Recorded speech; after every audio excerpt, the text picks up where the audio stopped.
Bonjour et bienvenue sur la chaîne du Centre Tao. Je suis Isabelle Zovzak, thérapeute et conférencière en médecine traditionnelle chinoise, coach et ambassadrice du Tao. Et je vous invite à faire rayonner la fille du soleil que vous avez dans le cœur, c'est-à-dire votre part féminine sacrée. Chaque être a, ou devrait en tout cas avoir à cœur, de travailler son propre équilibre yin-yang, son propre couple intérieur. Et cette féminité que je décris par une fille du soleil qu'on a dans le cœur, mais cette féminité, c'est toutes les valeurs d'intuition, de partage, de transmission, de curiosité, d'ouverture à la nouveauté et aux autres que je vous invite à faire rayonner.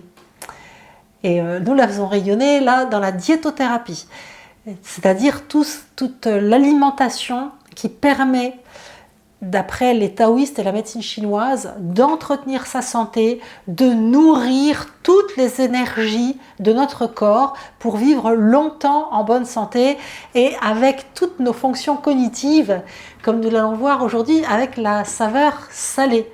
Nous avons vu précédemment dans d'autres capsules ce que la saveur acide, amère, piquante ou douce pouvait apporter à notre corps, tous ces mouvements d'énergie phénoménales, ou phénoménaux, je ne sais même plus, je fais tellement souvent la blague avec, je me rappelle, alors là, juste une petite vanne, j'avais été une fois chez le poissonnier et il y avait des tourteaux, et je lui ai demandé un tourtal pour rire, il a beaucoup rigolé, mais à force de plaisanter sur les hals et les hauts, des fois je m'y perds. Mais bon, je reviens au sujet qui nous intéresse, par rapport à tous les mouvements d'énergie qui sont créés parce que nous mangeons et par les différentes saveurs de ce que nous mangeons.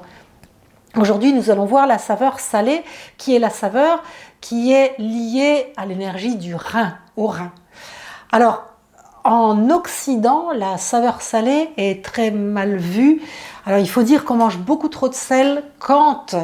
Alors je dis on, c'est ni vous ni moi, c'est générique dans l'Occident, mais quand on mange des plats préparés, quand on achète beaucoup de choses toutes prêtes, que ce soit en congelé ou en boîte de conserve ou en bocal, en bocaux, là pour le coup, il y a beaucoup trop de sel. Donc l'excès de sel de toute façon est mauvais pour la santé. Et c'est vrai que ça peut donner des problèmes d'hypertension et d'autres problèmes.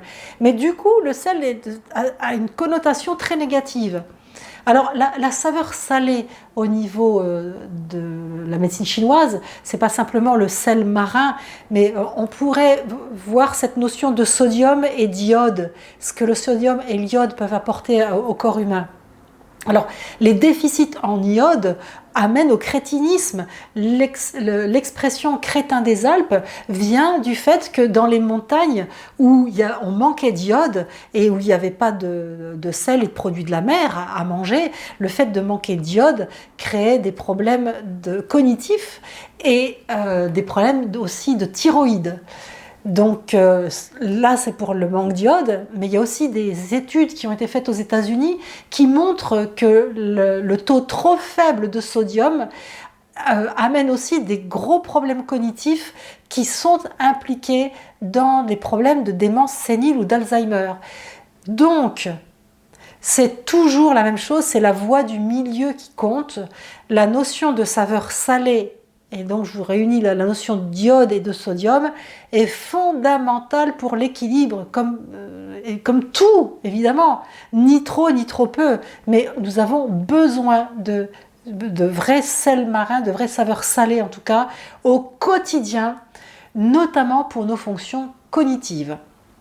Alors nos fonctions cognitives, c'est le cerveau, et je vous le donne en mille, le cerveau fait partie de l'énergie des reins en médecine chinoise.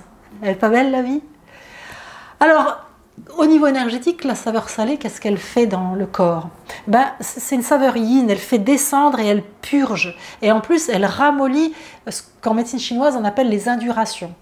Alors, donc, elle est très utilisée au niveau thérapeutique, par exemple pour les problèmes de constipation. On mélange les formules les plus drastiques qui vraiment purgent, c'est plus que du laxatif là, hein. C'est à base en général de darwang qui est la racine de rhubarbe et de mangqiao qui est du sel en fait, parce que vraiment cette association purge la personne. Donc là, c'est pour vous montrer vraiment cet effet de faire descendre et de purger de la saveur salée.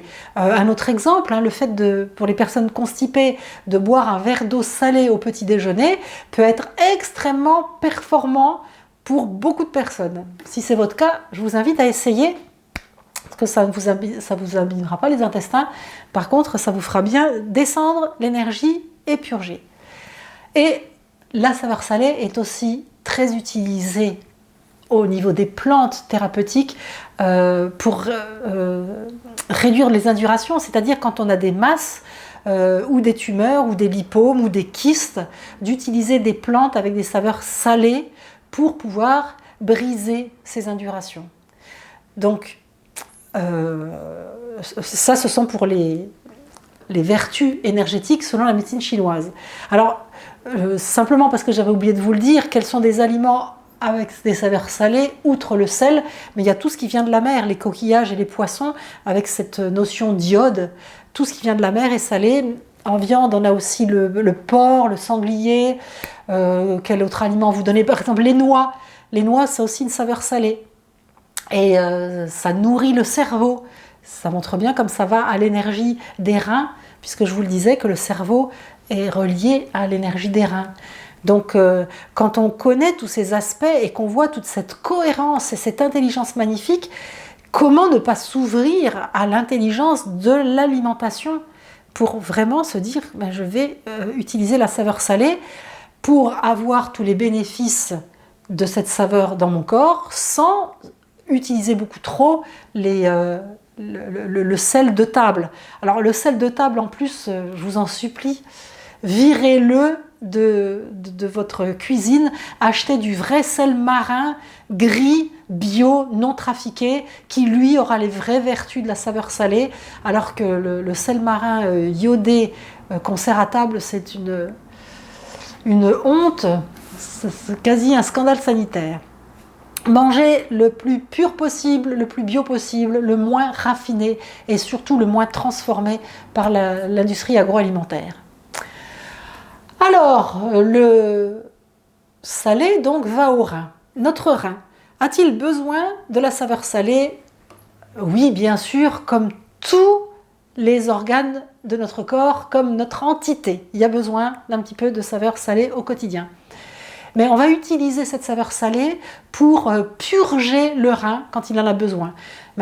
Déjà, ça va au rein, le sel, la saveur salée, et puis en plus, le sel purge. Donc évidemment, si on veut purger le rein, parce qu'il y a un trop-plein d'énergie, quel qu'il soit, au niveau du rein, on va utiliser le sel. Alors que quand on veut le tonifier, quand on veut tonifier l'énergie du rein, écoutez bien, si vous avez besoin de tonifier votre énergie du rein, on va utiliser la saveur amère.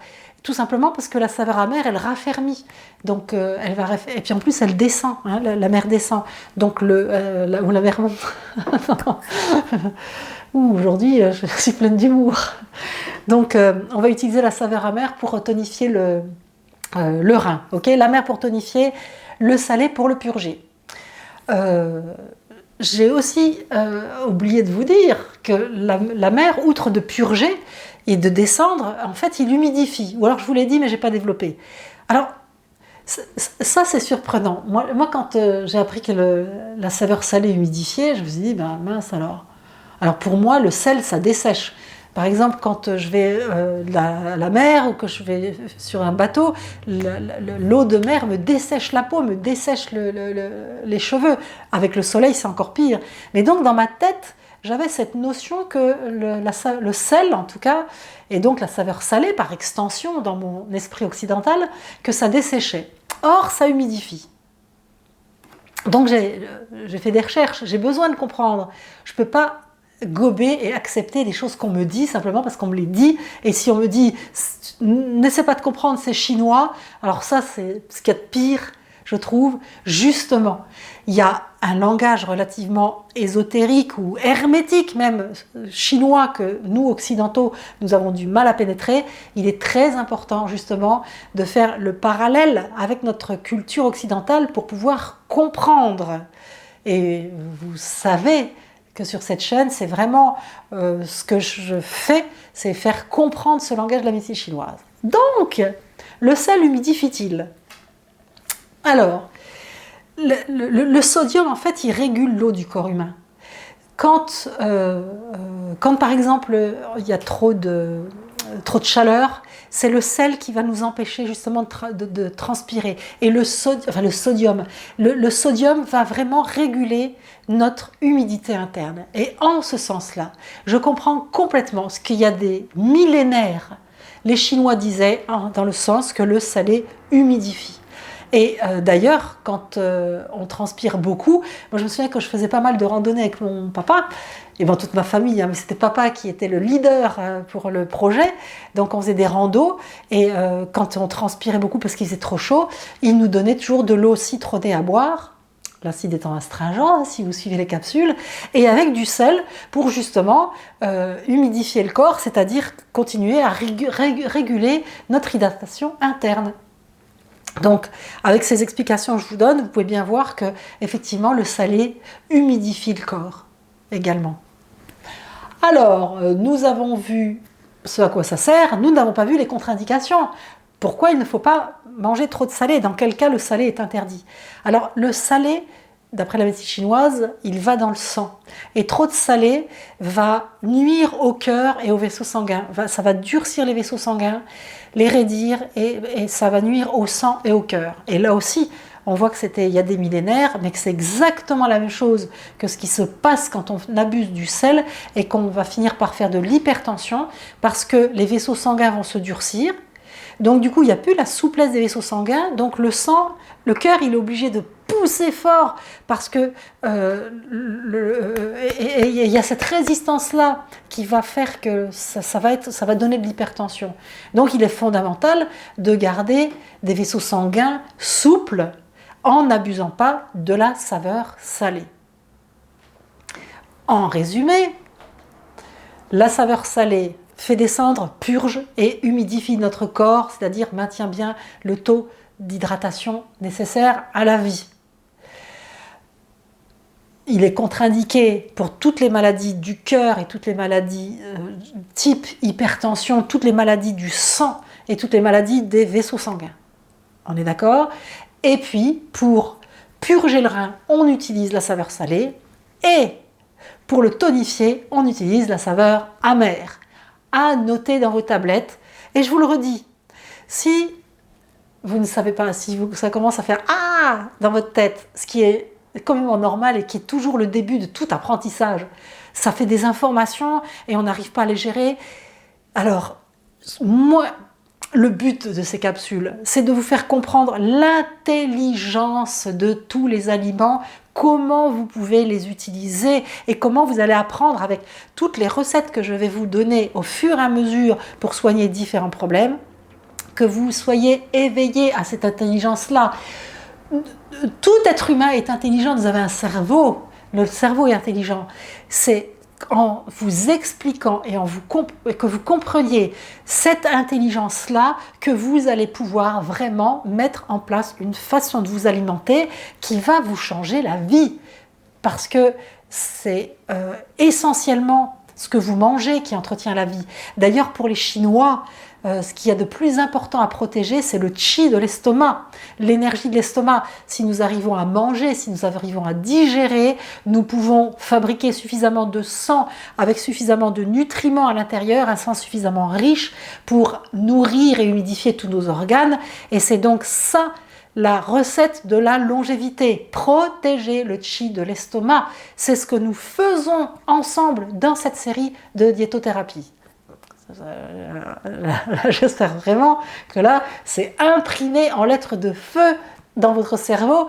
Je vous le dis de tout mon cœur et de toute ma persuasion, d'après ma croyance et toute cette logique implacable de ce que je vous transmets. Alors, à la fin de cette vidéo, je vous mets un lien vers une autre vidéo qui traitait d'une globalité sur les saveurs aussi et qui vous permettra aussi de télécharger un tableau avec les différentes saveurs des aliments pour que vous puissiez voir comment tous les jours manger des 5 saveurs pour équilibrer au niveau de tous vos organes, nourrir tous vos organes. Ça, c'est très important. Après, vous avez déjà bien compris qu'avec les plats que vous préparez, les plantes aussi, mais là on est dans la diétothérapie, donc c'est avec les aliments et les plats que vous préparez, vous allez pouvoir apprendre à rééquilibrer des déséquilibres et puis à soigner certaines maladies, ce que nous allons voir tout au long de cette saison ensemble. Ouais. Et puis, qu'avais-je à vous dire? Vous pouvez télécharger d'ores et déjà un e-book que j'ai fait avec justement des recettes pour vous aider à cuisiner dans ce sens-là. C'est fondamental de cuisiner avec intelligence, avec amour et de le faire partager à tous ceux qui partagent votre table. Vous pouvez vous abonner à la chaîne si ce n'est pas encore fait, soit en cliquant sur le logo qui apparaîtra à côté de moi sur le template à la fin de la vidéo, soit en cliquant sur s'abonner, tout simplement. Et puis pour télécharger l'e-book, sur le template vous aurez un bouton télécharger, il n'y a qu'à cliquer dessus, et si jamais ça ne marche pas, il y a une petite flèche en dessous de la vidéo à votre droite, vous cliquez dessus, ça déroule, et puis il y a le lien pour pouvoir télécharger également. Partagez cette vidéo aussi, il y a une flèche, vous cliquez dessus, il y a une adresse, un lien, voilà, vous faites un copier-coller, vous le copiez-coller sur les réseaux, vous l'envoyez à vos proches, à tous les êtres à qui vous voulez du bien. C'est très très important de partager. Moi je partage et j'attends rien d'autre vous que vous appliquiez et que vous partagiez également. C'est ma récompense. Alors si vous voulez me remercier, partagez, c'est vraiment la meilleure façon au monde de me remercier. On est d'accord?